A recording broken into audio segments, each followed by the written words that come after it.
سلام اخواتي، كنتمنى انكم تكونوا بالف خير. اليوم ان شاء الله غادي نحضر معكم كلاصاج ميغوار لامع الاحمر.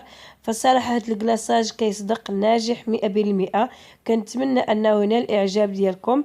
فإلا بغيتو يصدق لكم هذا الكلاصاج فما عليكم غير تتبعوا الفيديو من الاول حتى الاخير باش غيصدق لكم ان شاء الله. فالطريقه جد بسيطه وسهله والمقادير جد اقتصاديين، يعني بدون شكلاط اللي كتكون من النوعيه الجيده. استعملت فقط الشكلاط العادي. نتمنى انكم تجربوه ان شاء الله. فما تنساوش انكم تشتركوا في القناه باش دائما توصلوا بالجديد، وما تنساوش كذلك انكم تبارطاجيو مع الاهل والاحباب والاصدقاء باش تكبر القناه بفضلكم وبفضل ربي ان شاء الله.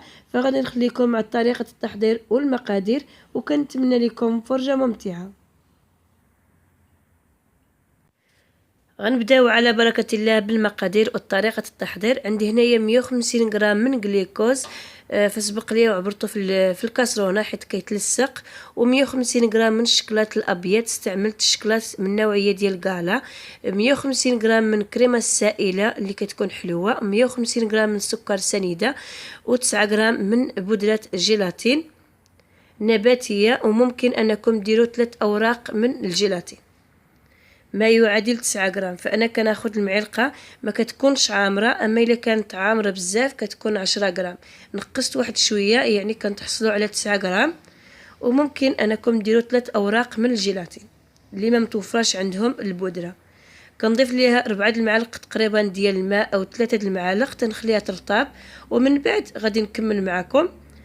كناخذ الكاسرونه اللي فيها الجليكوز، كندير السكر سنيده او سكر حبيبات 150 غرام، 150 غرام من الكريمه السائله اللي كتكون حلوه، وغادي نحط هاد الكاسرونه على النار مهيله حتى كيذوب هاد السكر والجليكوز، يعني حتى كتغلي واحد المده ديال 4 ديال الدقائق.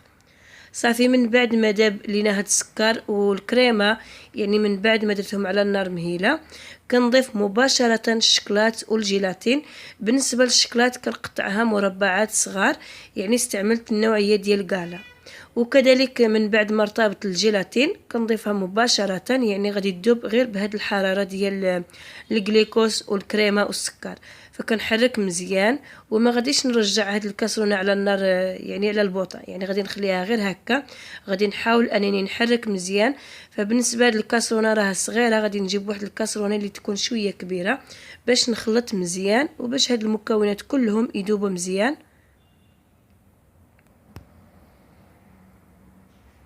وصافي من بعد كنجيب الكاسرونه كنخوي فيها الكلاصاج، وغادي نضيف نكهه الفراوله او نكهه الفريز.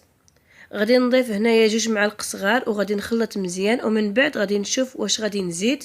وممكن انكم تضيفوا بودره ديال الملون او ملون غذائي، فانا دائما كنستغنى على هاد الملونات ديال الحلويات، يعني كنقصد لكم على البودر. يعني ممكن انكم تضيفوه، يعني اكثريه كيستعملوا البودر والقليل من النكهه. يعني انا دائما كنستغنى على الملونات الغذائيه، فكنفضل انني نضيف هاد النكهه وفي نفس الوقت كتعطينا اللون.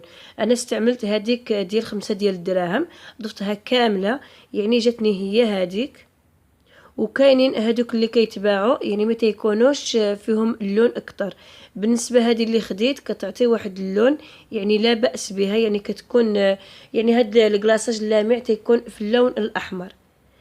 كنضيف القليل كذلك حتى كنتحصل على اللون اللي بغيت.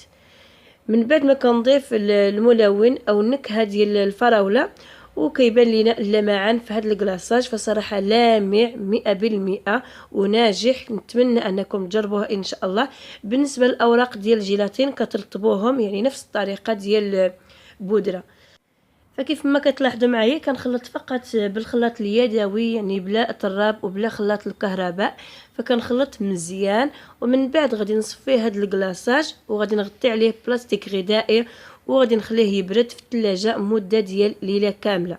وعاد غادي نحيدوه من الثلاجه، غادي نديروه في حمام مائي وغادي نكلاصي به لا طارت. يعني هذه الطريقه احسن باش تيصدق 100% وتيكون لامع، يعني وقت ما كيبقى في الثلاجه تيكون لامع، يعني تيزيد في اللون. نتمنى هاد الكلاصاج انكم تجربوه، فنتلاقاو ان شاء الله في فيديو جديد غنحضر معكم هاد لا طارت. وكنشكركم دائما على التشجيعات وعلى المتابعه، وبالصحه والراحه، ومع السلامه.